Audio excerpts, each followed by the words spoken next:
We are back. Well, as artificial intelligence continues to reimagine our everyday life, we want to deep dive into its impact into healthcare. Oh, and here to help us do that is research scientist and research lead at Google DeepMind, Sheka Zizi. Welcome to the show. Thanks for having me here. Thank you. Shek, can we start off by you talking about the possibilities that await us in the health industry with AI? Yeah, for sure, absolutely. This is the area that I'm super passionate about, and I believe that like in 5 to 10 years, AI can dramatically change the way that we are practicing healthcare. It can bring a range of opportunity for us, like from understanding your own medical records better, and also like helping doctors, starting from administrative tasks to help them retrieve information that they need faster and like more efficient, and also come up with more better health for the patient that they are like caring for. Okay. Okay, so we know about AI, but you see the hot topic in healthcare right now are actually large language models, or LLMs. What are those? Yeah, exactly. AI can learn from a diverse set of data. And in terms of a large language model, or for short LLMs, they're learning from massive amount of text that we are presenting to them. This means, like in healthcare, they can learn from all of the medical textbooks that are out there, all of the medical research, and all of the real-world cases and diagnoses. And this way, they can basically, we can have models that they can handle clinical tasks. So you say this starts at the administrative level, though. How so? Yeah, let me give you an example. All of us, we've been to doctors, and we know that they're taking billions of notes.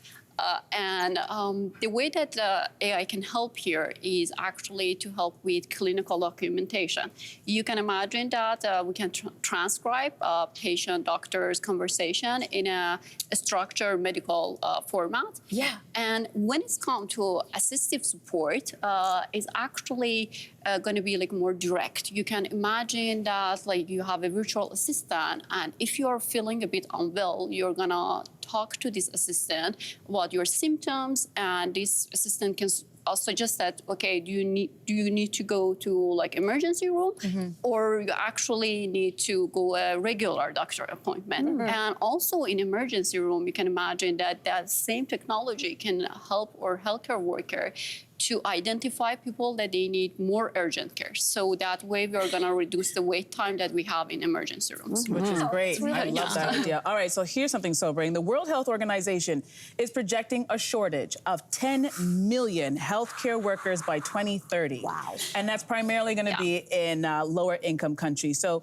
how can AI address this issue? Yeah, you can imagine that like most of the lower income countries, healthcare workers, they don't have access to many resources that we have. And these models that we're like training them on comprehensive medical knowledge, they can basically play a role of a super smart encyclopedia, or a virtual colleague that all of these doctors, they can consult with them, and they can come up with a better treatment option for the patient that they are caring for. Talk to us more about how that can actually help the patient. I believe that LLMs and AI can basically democratize health knowledge. And the way that you can like think about it is that most of the time, it's very hard to understand your own medical records. And the reason is that for most of people are either in another language that they don't understand, or it has all of these very complex medical terms that you don't understand easily. And LLMs in particular that can help to translate all of that information in a language that is understandable by anyone. Oh, wow. Okay, so LLMs can analyze complex medical text and data, but what about images? That's the place that things getting like really interesting. Let me give you an example in the maternal health space. You can imagine that World Health Organization recommend for expecting mother to have ultrasound screening, usually before 24 weeks. And it's basically to identify high-risk pregnancy. And unfortunately and sadly, in many low to mid-income countries, there is a shortage of doctors that they can actually perform ultrasound imaging. And that's a place that AI can bridge this gap. AI can guide any healthcare worker to basically take a very good ultrasound image, and or AI that has been like learning from tons of these ultrasound videos can basically identify and spot automatically any high-risk pregnancy. And this technology that I'm talking about is basically right now being used in sub-Saharan Africa and saving life. Wow. Could there be a day, Shek, when like these robots replace healthcare workers and do all the diagnosing? That's a very interesting question.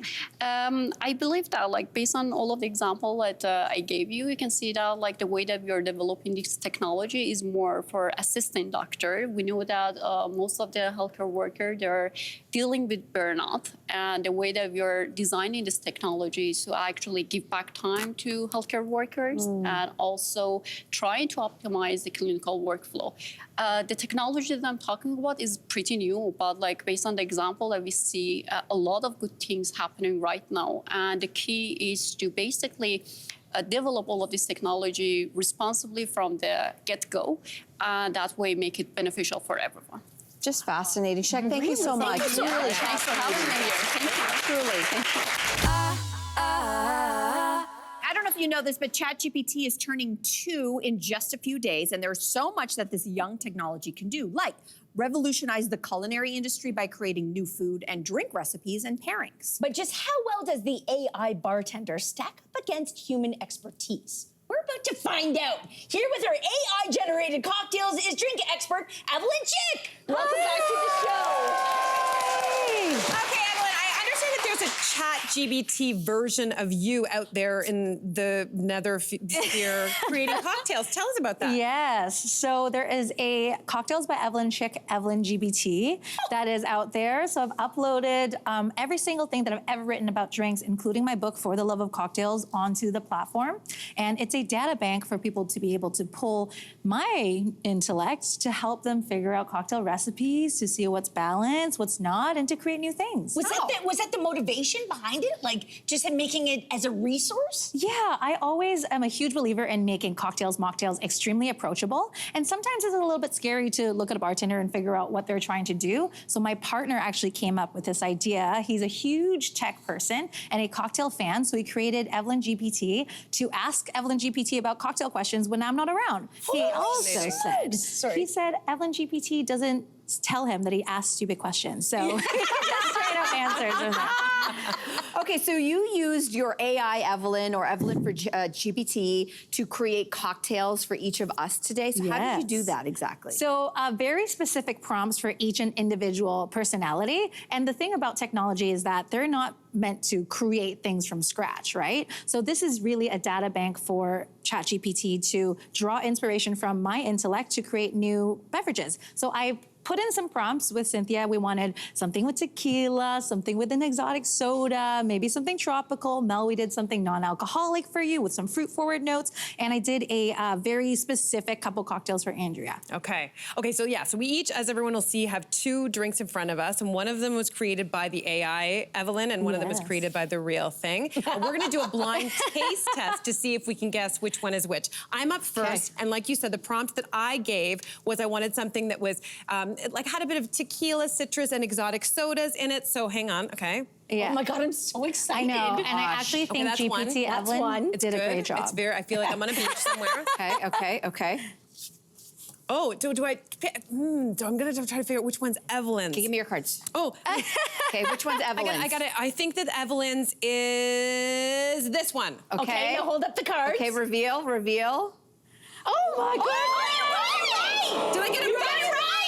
Oh, did I? No, I got it wrong. I got it wrong. The TV flip stuff. So this is Evelyn. You know what? I gotta say, Okay, this was a more interesting cocktail. I will say that, but I liked this one better. But this is more interesting. Yes. So you are the human. I really want that to be known. You are the better. Oh my gosh, that's so Anyway, that's interesting. fascinating. Do you want to tell us about these? Yes. So actually, I think Evelyn GPT did an amazing job with your prompts because it gave it very specific prompts. I would actually make that cocktail in real life. Yeah. So what Evelyn GPT did was put those ingredients together and topped it with an exotic soda. So I use Blanco tequila, which is Casamigo, a little bit of pineapple juice, and a passion fruit syrup. And passion fruit is such a lovely, like, very crowd-pleasing syrup. So I don't blame you. You're not Like, I think mad it's about this. delicious. Okay. I'm very, very happy about it. How I kind of improved on the recipe is I added a little bit of Saint Germain, which has some florality to it. I use the same tequila base, added some ginger beer. So I think it's got some warm spices to it. Yeah. Okay, perfect. Wow, this Yeah. is so Love cool. that. So does AI know how to adapt the recipes it creates by season? So no, you do have to give them very specific prompts again. So I would say, hello, I'm trying to create and I'm very kind to ChatGPT. Yeah, me too. May I please create a cocktail in Toronto in November? Please pick seasonal fruits. Right. Yes. So Yes. cool. Well, yeah. Yours was Specificity. technically better. I have a weak palate. Okay, let's see how I do. Okay, so here's the next prompt for Okay. my drink. So we gave it that I like bubbly and I wanted something non-alcoholic Right. and some kind of fruit flavors. Okay. Okay, so let's Yes. see how Oh we my did here. Gosh. Okay. Oh, delish. Very good. Ah. Which one do I think is Evelyn? I think this one is yours, and I Okay. think this is AI. Okay, let's see how it goes. Woo! You know why? Why? Why? There is so much more complexity Yes. and layers. And this Right. is, it's one note, Evelyn. That's right. This is multi-note, Evelyn. Oh, that's so yeah. interesting. So let's talk about what AI created for Mel. So we did a couple versions of a very fruit-forward non-alcoholic cocktail. AI Evelyn created something with pineapple juice, orange juice, a raspberry syrup, and white grape juice. I normally wouldn't put so many juices together, so I would say GPT Evelyn got lazy on this one. Real Evelyn actually took the same raspberry syrup and made a framboise fizz, so a little bit more elegant.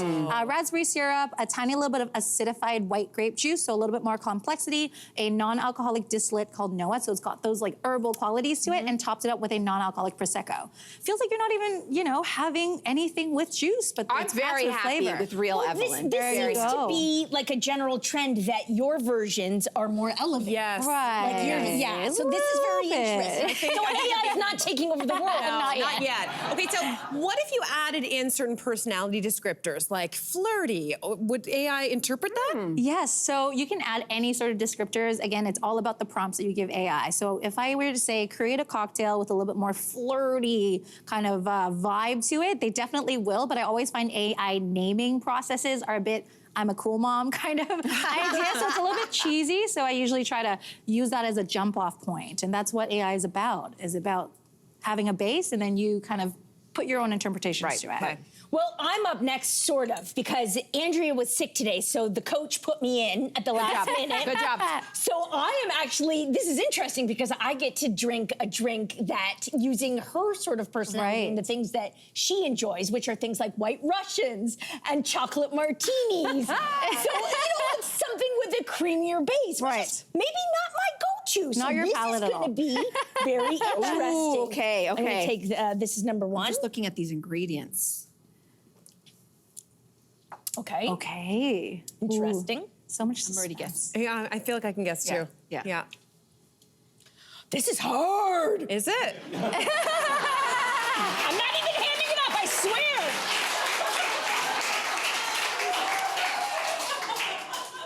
Okay, which one's AI, which one's Evelyn? This is Evelyn, and this is AI. Ooh! Did she get it right? Yeah, she did. No, she did it right. No, she didn't. No, I got it wrong! Whoa! Oh my gosh! To be honest, I was trying to cheat the system by looking at what were the fancier ingredients. So you're actually using your intellect a little too much on Okay. this one. So jumping into AI Evelyn's concoction, this is actually the perfect kind of description as to exactly what Andrea likes. Yeah. She wanted something creamy, and AI actually named it the Velvet Cherry. Oh my God. Andrea's Velvet Cherry. So Love this it. one is a more sophisticated version with a little bit more coffee. It's a little bit more spirit forward. Okay. So I dialed it down a little bit, made it a little bit less sweet, but that's totally fine because it's totally subjective as to what you like your cocktails to be like. So fun. Oh my Okay. gosh. Wow. Fascinating. Very fascinating. Okay, it really seems like it could be helpful if someone is just looking for something quick and they're like, oh, I need to channel my inner Evelyn. But are you at all worried that this is gonna like take over your job?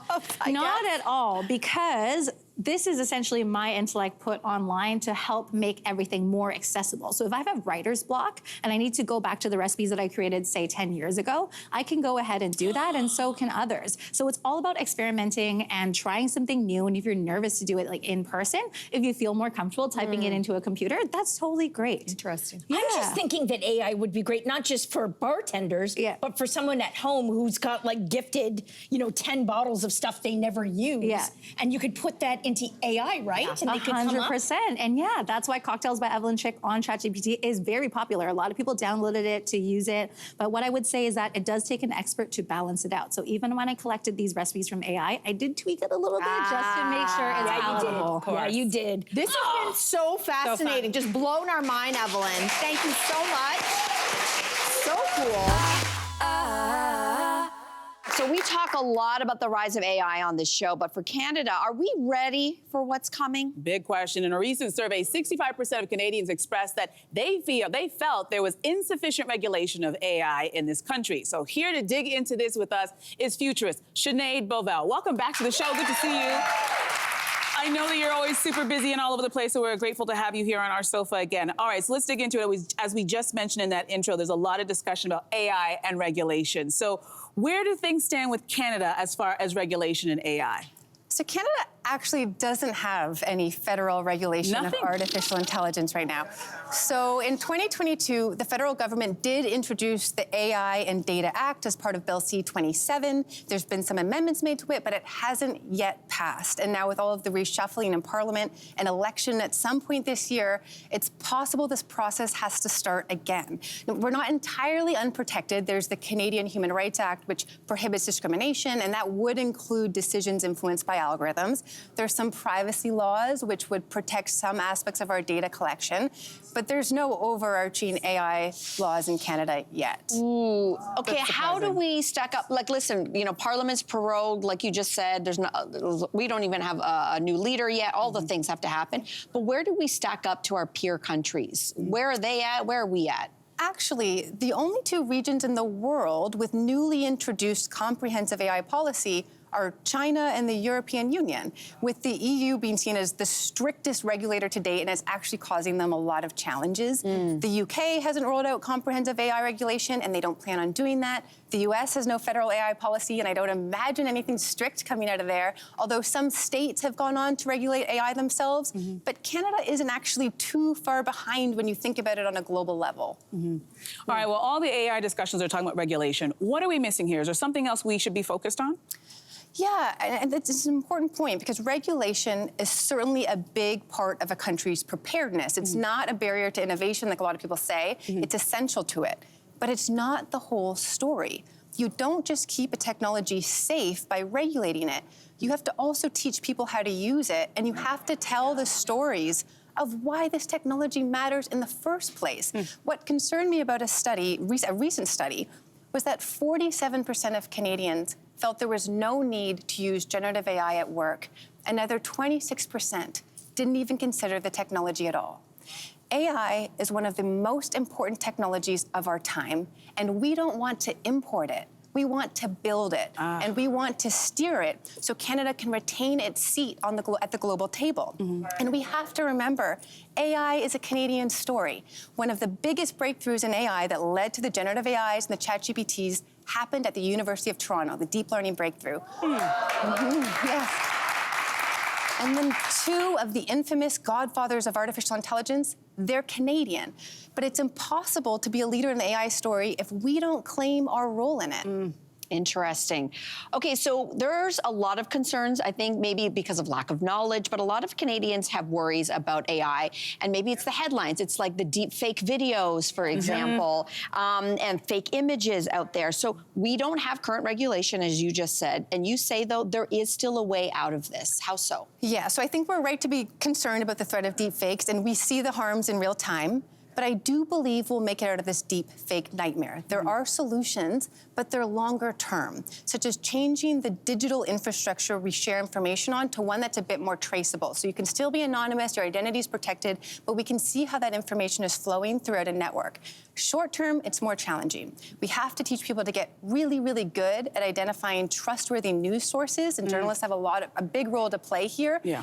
And we're gonna have to just not wait this out, but there's certain laws we can deploy right away, like banning non-consensual deepfake intimate images. No benefit to that use case. Let's outlaw it.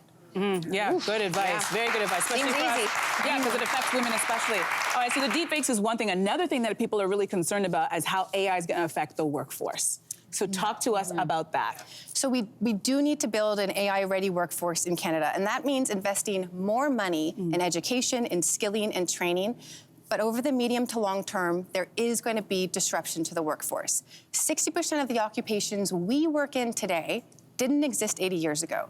The challenge is when jobs disappear faster than new ones are created. But we can plan for this. The most responsible government has a plan for the best case scenarios and the more challenging ones.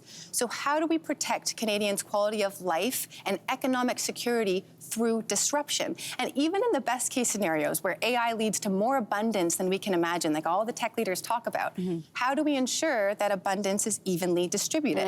What are the new economic models of the future? And that's why the person leading Canada, whoever that is, into the AI age may be one of the most critical leaders in our history. AI is going to change global order. It's going to lead to disruption, small and astronomical, but it has the potential to bring abundance at a scale we've never seen before. Leadership needs a plan for all of it. Okay. I love how you make it so hopeful. Yeah. We're terrified. So true. Okay, so, listen, we talk a lot about how it can threaten us and jobs, for example, but as you've just said, it does also present a lot of opportunity. So last year, the Parti Québécois unveiled a proposal to get Canada to adopt more robots for our workforce. So are we going to see others leaning into AI this way? And how specifically could we see AI fuel growth in Canada? Do we even have an answer to that yet, though? We do. So from manufacturing to construction to retail, provinces across the country are facing some severe labor shortages. And it's not just because we aren't training enough people for these roles. That's some of it. But there's a bigger challenge of not enough people to work in these jobs. So robots are going to ease some of those labor shortages. But then there's also a lot of jobs that are very dangerous for humans, like search and rescue, wildfires, jobs with chemical exposure. So we'll soon have the options to deploy robots to those front lines instead. But then there's also robots that are having these big scientific breakthroughs because scientists are programming them to work around the clock. So they're doing these experiments that would have taken a human hand years or decades. So there's a lot of ways robots are going to start to appear in our workforce. Okay, well, you make it sound very positive, and we love that, because I'm a little skeptical, so I love that you're here and giving us all of these answers. And you're saying that AI doesn't have to have a negative story. It can be a positive one. How so? I think in Canada in particular, we have to remind ourselves that AI is our story. It's a Canadian story. And a thriving AI future, that requires leading researchers, accessible education, strong values, and infrastructure, which means clean energy, it means a lot of land, and it means cold weather for data centers to keep them cool. Canada has all of these things.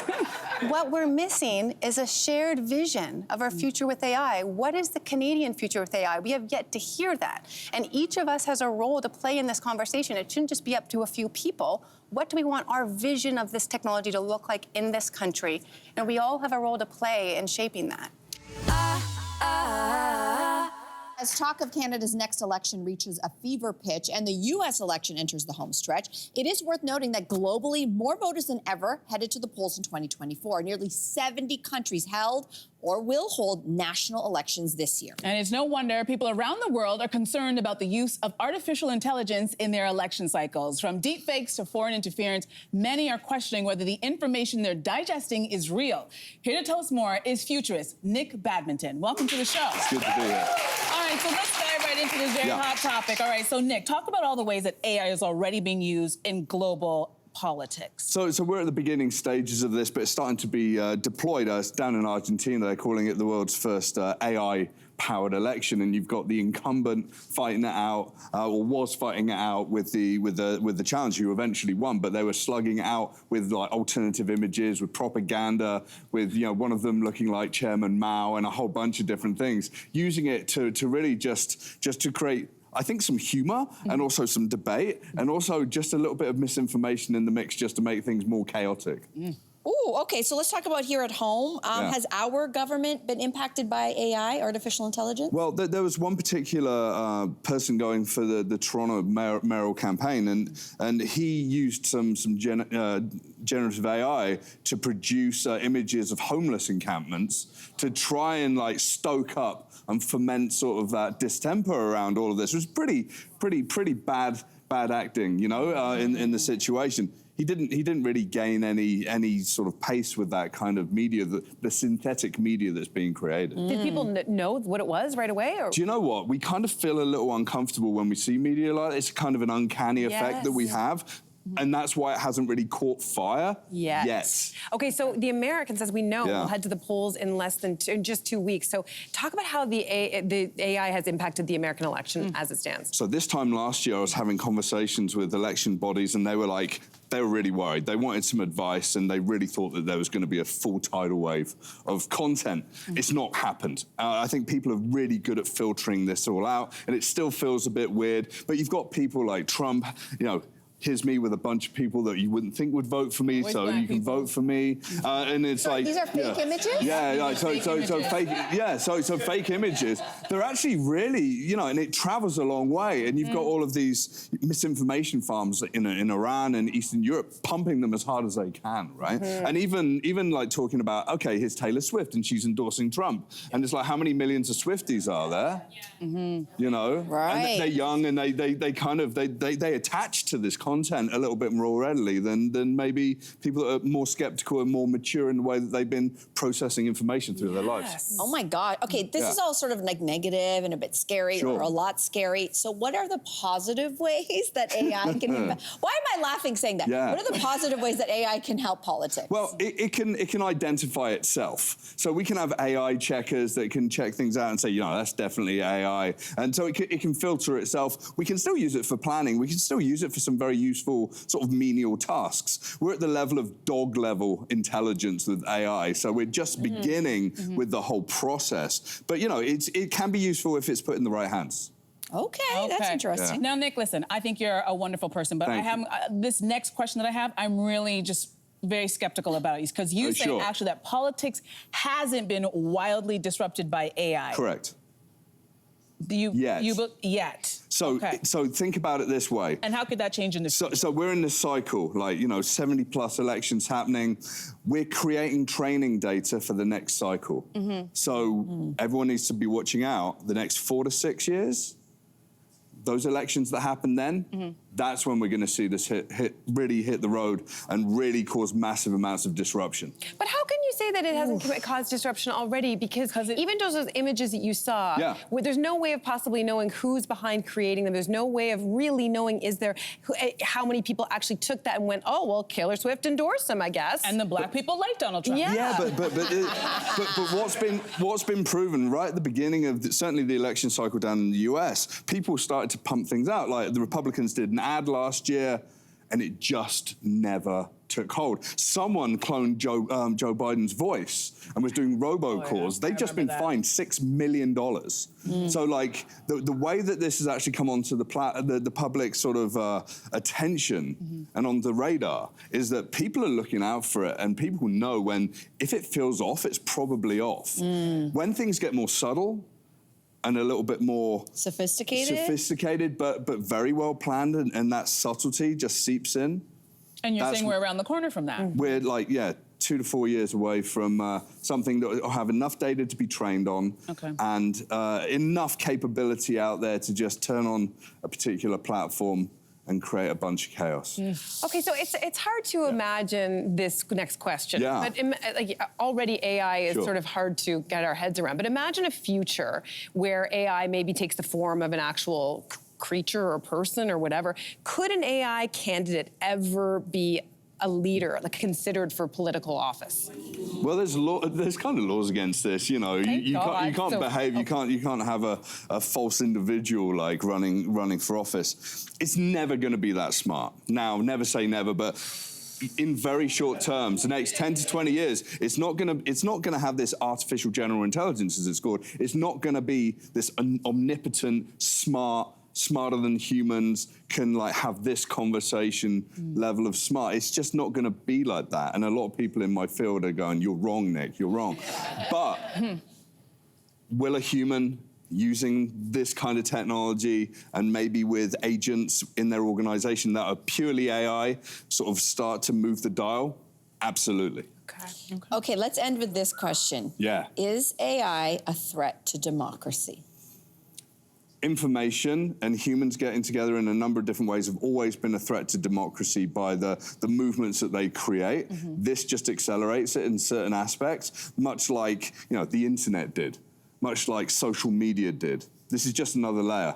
But now we're putting on steroids, so it's going to be interesting to see the next 3 to 5 years. Sorry? So is that a yes? Humans are a threat to democracy, yes. Okay. Yes. Oh my gosh. Keep your eyes open, keep asking questions. This is Nick, thank you so much for your insight. Thank you. In case you didn't know, today marks the 1-year anniversary of, I guess you could call it the artificial intelligence super machine, ChatGPT's public debut. And we're going to celebrate the occasion with food, because whether we realize it or not, the technology is influencing what we eat. Yes, and here to explain the impact AI has on our food is Globe and Mail journalist Anne Huey. Welcome back to the show. Good to see you. Thanks for being here. Technology has certainly changed our relationship with food a lot over the years. And we all order our meals now, for example, through our phones, and they get delivered right to our doors. But what are some of the ways we may not realize its impact on the culinary world? Well, I don't think it's a surprise that AI technology is already being used in, say, the food manufacturing process, automation. It's helping to make the production of our food a lot more efficient. I think many of us have also seen AI used in customer service, fast food chains using chatbots to man their fast food window, for instance. But what I think is very interesting and that many people might not know is that AI is actually being used to create new flavors, new dishes. I did not know that. It used to be that in order to come up with a new dish, it was a lot of trial and error. That's kind of the history of cuisine. It was like home cooks or chefs would try things, happy accidents, not so happy accidents, get through a lot of mistakes before coming up with something delicious.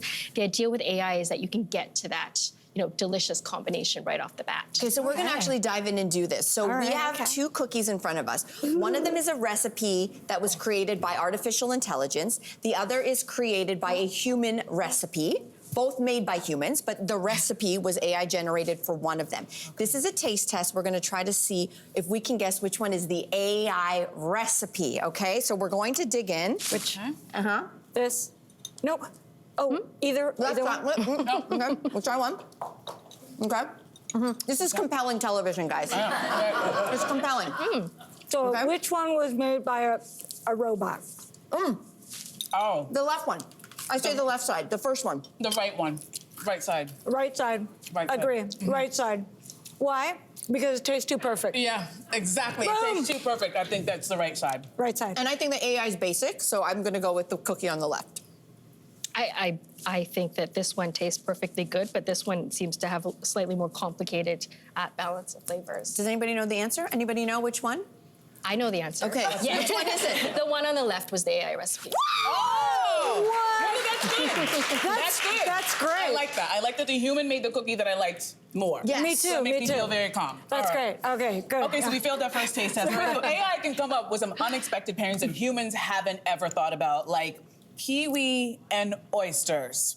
So we're gonna try some fried oysters with jalapeno and kiwi dip. Okay. While we dig in, you talk to us about how the technology works to come up with these flavor combinations. So this is the product of a Belgian company called Food Pairing. They have created this database You're such a of lady. thousands of different ingredients. They've broken them down by aromatic profile, by taste, by texture.